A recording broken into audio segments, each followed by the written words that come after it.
In a stunning and unprecedented move, Israel carried out a long-range airstrike in the heart of Doha, Qatar, targeting Hamas's political leadership in what IDF officials dubbed Operation Summit of Fire. The international fallout has been harsh, and it still remains unclear which Hamas leaders were killed or injured. ILTV's Steve Leibovitz has the latest. What we know is this. After months of secret preparation, at least 10 Israeli Air Force fighters dropped multiple munitions on a building in Doha, where top Hamas officials were gathered to discuss a U.S.-backed ceasefire proposal. The strike, conducted over 1,100 miles from Israel, was approved by Israel's security cabinet, but kept secret from the broader government.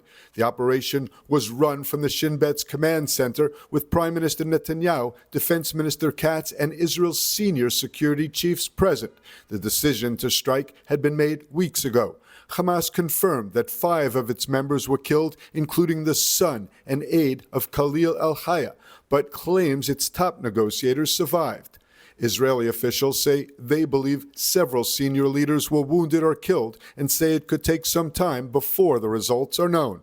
The gathering was believed to include all of the terror group's top leadership outside Gaza, including the leader of Hamas's Gaza units, Khalil al-Hayya, Zahir Jabrin, who heads Hamas in Judea and Samaria, Mohammed Darwish, the head of Hamas's Shura Council, and Khalid Mashal, the head of Hamas abroad. Despite claiming that Israel had failed in the operation, Hamas offered no immediate proof that its top leaders had survived. The terror group has been known in the past to only confirm the death of its leaders weeks or months after the fact. Operation Summit of Fire marks the first time Israel has struck within sovereign Qatari territory, and comes after threats from IDF Chief of Staff Samir, who warned last month that Hamas leaders abroad will be reached. For Israel, the operation is considered a closing of the circle against Hamas leaders who took part in planning the October 7th assault. The Shin Bet issued a statement of reminder of its vow at the start of the war to reach Hamas leaders everywhere. And Prime Minister Netanyahu was quick to confirm the strike on Hamas leaders in Doha. He also defended the decision as crucial for the security of future generations in Israel, targeting the leaders of Hamas that perpetrated the worst attack on the Jewish people since the Holocaust. More from ILTV's Devo Klein. Speaking at the long-delayed Independence Day celebration at the U.S. Embassy in Jerusalem, Netanyahu said the surgical precision Israeli airstrike targeting the, quote, savage Hamas leaders in Doha can pave the way to the immediate end of the war in Gaza. Netanyahu went on to say that Israel accepted the Trump proposal to end the war, beginning with the immediate release of all of the hostages. Netanyahu did not explain how targeting the Hamas ceasefire talks mediators could advance an agreement. At noon today, I convened the heads of Israel's security organizations and authorized a surgical precision strike on the terrorist chiefs of Hamas. These are the same terrorist chiefs who planned, launched, and celebrated the horrific massacres of October 7th. They perpetrated the worst attack on the Jewish people since the Holocaust. The promise to strike Hamas leaders abroad was kept, but it's still unclear to the Prime Minister at this moment just how much damage was done to the leadership. And while Prime Minister Netanyahu praised and defended the strikes, U.S. President Donald Trump says that the Israeli strike in Doha was, quote-unquote, very unfortunate. After learning about the plan only shortly before, Trump reportedly directed envoy Steve Witkoff to warn Qatar that the Israeli attack was forthcoming. Qatari officials denied they were warned by Washington, and the call from Witkoff came only after the attack was underway. President Trump publicly denounced the Israeli strike, calling it unfortunate. I'm not thrilled about the whole situation. It's not a good situation. But I will say this, we want the hostages back, but we are not thrilled about the way that went down today. President Trump also issued this statement. This morning, the Trump administration was notified by the United States military that Israel was attacking Hamas, which, very unfortunately, was located in a section of Doha, the capital of Qatar. This was a decision made by Prime Minister Netanyahu. It was not a decision made by me. Unilaterally bombing inside Qatar, a sovereign nation and close ally of the United States that is working very hard and bravely taking risks with us to broker peace, does not advance Israel or America's goals. However, eliminating Hamas, who have profited off the misery of those living in Gaza, is a worthy goal. I immediately directed Special Envoy Steve Witkoff to inform the Qataris of the impending attack, which he did. However, unfortunately, too late to stop the attack.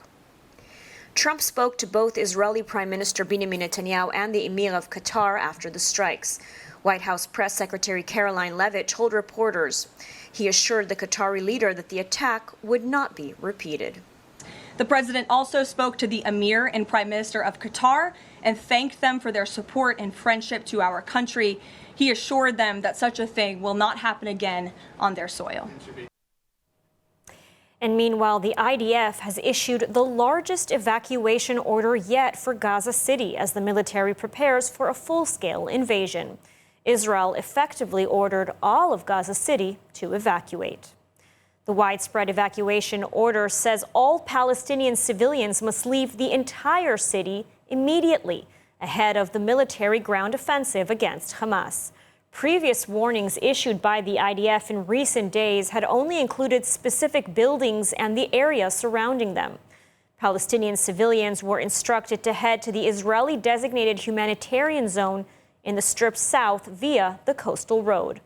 The announcement also provided a phone number for Palestinians to report Hamas roadblocks or attempts by its members to prevent evacuation. The IDF says that as of now, some 150,000 residents have evacuated Gaza following recent directives, and the numbers could rise dramatically in the coming days. And joining us now with more on the Israeli strikes against Hamas leaders in Qatar and the aftermath is Ori Sachar, Director of Research at the Israel Defense and Securities Forum. Thank you so much for joining us tonight. Thank you, Lida. Good to be with you. So we see Israel and Prime Minister Netanyahu immediately take credit for the strike in Doha. And then after initial reports that U.S. President Trump gave the green light for this operation, we see President Trump sort of distancing himself from the attack, saying it's unfortunate. However, not so unfortunate that Israel targeted Hamas. So what do you make of these comments? And how likely is it that Israel would strike in Doha without the U.S. go-ahead? Well, it's definitely unprecedented, and Israel in that marked how it's willing to go and break the glass ceiling, the self-imposed glass ceiling, and carry out much more daring activities, if you will. Israel's audacity is coming into play here. And I think many Israelis felt that Qatar has been harboring terrorism. And since October 7 especially, these people, really the genocidal leaders of Hamas, have no right to keep walking among us. And every day these guys are alive is another ticking time bomb, and they have absolutely no right to continue to live. But always this game, and as you see on the screen, they celebrated right on the morning of October 7 as Israelis were butchered and kidnapped. But there was always the feeling that Qatar, the state, while harboring these mass murders, was also, had a seat at the table. That's why they were harboring them in the first place, right? So the hope was that Qatar will assist in carrying out these negotiations, and for a while it worked. But we see how Hamas persists with this refusal, and Qatar is not playing ball anymore, and Israel decided to embark on this action. And as you said, the White House tried to distance itself. That's the role of the political diplomatic jargon. Let's not be too worried about that. I think everybody's quietly happy about it today. And now we have heard from Qatar that they are considering retaliation against Israel for the strikes. Is that likely, and what sort of retaliation could we be looking at? I don't think it's likely. I think Qatar's retaliation is manifesting itself every single day by continuing to harbor mass murderers. Just 2 days ago, they murdered 6 more Jewish people in Jerusalem. And I think that every day they keep harboring them and giving them, like in the US, if you have sanctuary cities for criminals, so Qatar is a sanctuary state for terrorists. And it's very evident to see that Qatar has not ceased its willingness to keep hosting these mass murders. Every day, Qatar has been hosting them is a kind of retaliation. So I wouldn't jump too much ahead if I were them. And when will we likely know if the operation was indeed successful? And if it wasn't, if Israel was unable to take out the Hamas leadership in the strike, was this a one-time opportunity, sort of an historic miss? There are always more opportunities, but let's wait and see. I think Israel definitely has a very high chance of taking down at least some of the Hamas leaders. And, it sends a great message of deterrence. I hear leaders around the world, you mentioned the White House at first.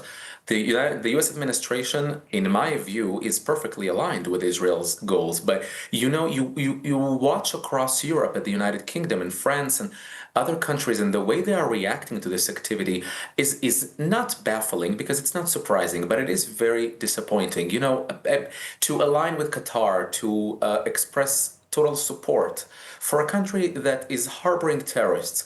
Can Israel harbor terrorists? Can the United Kingdom harbor terrorists? So there is a vast area of political consideration. There is a chessboard, and we all understand that. But this is not without you cannot overlook the kind of soft influence that Qatar has on his countries. We remember Qatargate in the European Parliament a few years ago when Qatar attempted to buy off European representatives earning their wage from taxpayer money in the European Union. We see how Qatar really is flooding the zone in Europe, in the United States, with billions of dollars on academia, popular culture, and all in order to get to this very moment where these leaders are demanded and requested to bow down, kiss the ring, if you will, and express support and solidarity for Qatar. I wish they reserved some of the harsh words that they expressed to Israel toward Qatar, because Qatar's activities in the past few years really show that it is a very sophisticated, very manipulative actor, but it's also harboring terrorists, and this is absolutely unacceptable. Absolutely. Ori Saschar, thank you so much for joining us today. Thank you so much. And before we move on, we're excited to announce episode 2 of ILTV's new special series with Israel Bonds, one-on-one with Lidar Greve-Lazi. Yes, I'm excited to announce episode 2 of my new show featuring an in-depth conversation with Nathaniel Buzolik, known as Nate Buzz, an accomplished actor and human rights activist, as he shares his spiritual journey from the sets of Hollywood to the streets of Jerusalem. Join us September 17th at 2 p.m. Eastern Time. You can scan the QR code on your screen to RSVP. It's a conversation you won't want to miss. And back to the news. We're joined by ILTV's Shosh Bedrosian, who has the details on the families of the hostages who are expressing outrage and anger over the strikes that targeted senior Hamas leadership in Doha, Qatar, as they fear it could now jeopardize any chance of reaching a deal to get their loved ones' homes. It comes at the same time Israel is set to welcome home an Iraqi Hezbollah hostage in the coming days after 2.5 years in captivity. ILTV's Shosh Bedrosian joins us now with more. Shosh, let's start with the families of hostages in Gaza. Tell us how they're feeling right now. Well, so Lidar, there's 2 different movements for the families of hostages in Gaza, with the families part of the Tikva Forum basically saying this attack on Hamas's leadership should have happened a long time ago. And they welcome the operation with open arms, as they say it strengthens the political echelon here in Israel, and that it's the only way for Israel to win the war and bring home all of the hostages. Well, meanwhile, the families part of the Hostages and Missing Families Forum say they have deep concerns and heavy anxiety with what took place, as they think this could lead to a lesser chance of a deal being reached. The cousin of Tal Haimi, whose body is being held by Hamas in Gaza still, reacts to the news of the strike, as the terror group said their leaders were meeting at the moment the strike took place to discuss the new proposal on the table that seeks the release of all 48 hostages. Here's what he had to say. To be honest, I'm horrified at the idea that when we finally had an American-led deal that could have led to the release of all hostages, this is the action that took place. I have no regret in seeing these people punished. They are all a part of the people that massacred, that planned what happened on October 7th. However, the only way that my cousin Tal will be back for burial is by a negotiated deal, and this is what everybody needs to focus on at this point, no matter be it the mediators, be it Israel, and be it anyone else involved. It's unclear if Israel's assassination attempts will impact the negotiations to reach a deal, but Israeli officials claim it will actually advance the negotiations, according to the Jerusalem Post. Gal Hirsch, Israel's point man with hostage negotiations, says Hamas's leadership in Doha has been a key obstacle to reaching an agreement. Meanwhile, President Trump announced overnight that Israeli-Russian hostage Elizabeth Surkov was released from captivity from the pro-Iranian Khatib Hezbollah terror group. In a post on Truth Social, the president said Surkov was safe and at the American embassy in Iraq after being tortured for many months. She was kidnapped in March of 2023 while conducting research in Iraq as a student at Princeton University. The terror group released a proof-of-life video more than a year ago of the 38-year-old. And Lidar Surkov was in captivity for about 2.5 years and is expected to be flown to Israel within the next coming days. She's also expected to undergo a very similar process as the hostages released from Hamas captivity underwent, according to Israeli media. And her family says they are just completely overjoyed that their daughter is finally coming home and that she will be treated in this special ward for her health and any type of medical conditions. It's unclear what concessions were actually made to bring her home. Lidar? Thank you, Shosh, for the report. Every day, Efrat gives women facing unplanned pregnancies the courage and support to choose life. From cribs and strollers to food, diapers, and daycare, Efrat ensures babies are not only born, but thrive in loving homes. For more than 40 years, nearly 90,000 women have chosen motherhood with Efrat by their side. Your gift today means one more woman has a real choice. One more baby has a future. Donate now. Right on cue, international condemnations for Israel's strike against Hamas leaders in Qatar have come pouring in. What's interesting to note is that countries are condemning Israel for taking out terrorists rather than condemning Qatar for harboring the terrorists in the first place. The details in the following report. United Nations Secretary General Antonio Guterres was quick to once again condemn Israel for striking Hamas terrorists in Doha, Qatar. He called the strikes a flagrant violation of the sovereignty and territorial integrity of Qatar. Dear members of the media, good morning. We are just learning about the Israeli attacks in Qatar, a country that has been playing a very positive role to achieve a ceasefire and release of all hostages. I condemn this flagrant violation of the sovereignty and territorial integrity of Qatar. All parties must work towards achieving a permanent ceasefire, not destroying it. Arab officials were quick to follow: Qatar, Saudi Arabia, Jordan, Egypt, Turkey, and the United Arab Emirates. Officials took to social media to denounce the strikes. Qatar's foreign ministry spokesperson responded in a long social media post on X, saying Qatar strongly condemns what it called a cowardly Israeli attack and a criminal assault in violation of all international laws and norms. Even Israel's European allies, France, Spain, and the United Kingdom, condemned Israel's airstrikes and reiterated their calls for an immediate ceasefire in Gaza. French President Emmanuel Macron, whose coalition collapsed after a no-confidence vote, called the strikes unacceptable. And while the condemnations came pouring in, no country dared ask the obvious question: why was Qatar harboring and financing Hamas terrorists in the first place? Jerusalem, 1913. There's an epidemic. Up to 90% of children had trachoma. Thousands went blind. Yet one woman had a vision.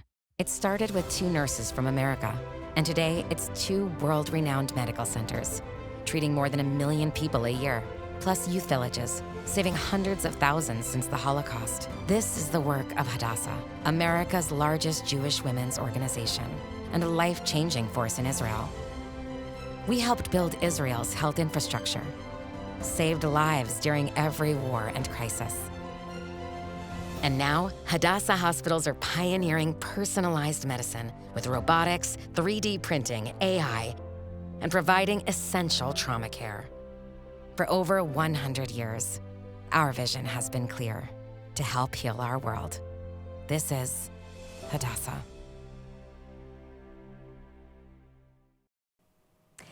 And the Defense and Security Equipment International event opened in London on Tuesday. And although there were no official representatives from Israel, Israeli firms and defense companies were featured as exhibitors. It's especially important at a time when many European countries are imposing silent bans or excluding Israeli defense firms. More with ILTV's Debo Klein. The event kicked off on Tuesday with booths of the biggest defense tech companies on full display. Despite recent rocky relations between Israel and the partial arms embargo placed on Israel in September of last year, Israeli companies Elbit, Rafael, IAI, and Uvision all held booths at the convention. This in strong contrast to Israel's appearance at the 2025 Paris Air Show, where Israeli booths were blocked with black partitions before the start of the event. Israeli lawmakers at the time have called the move an outrageous and unprecedented decision. Despite Israeli companies being allowed participation at this year's UK defense show, Israeli representatives will not be making it to the event. The UK has barred Israeli officials from its biggest trade show over Israel's war against Hamas in Gaza.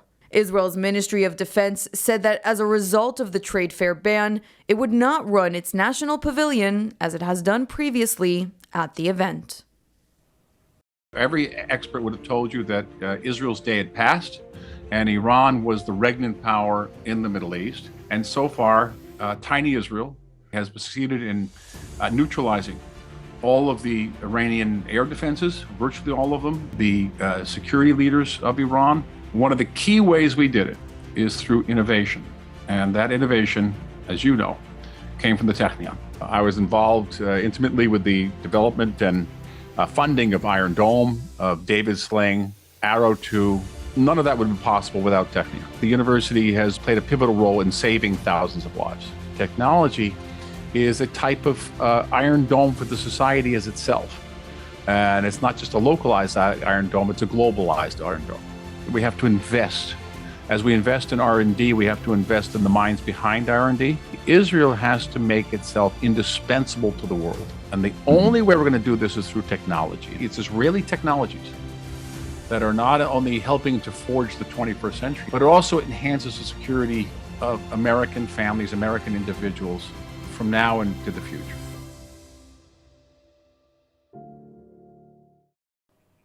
And now let's take a look at the weather forecast.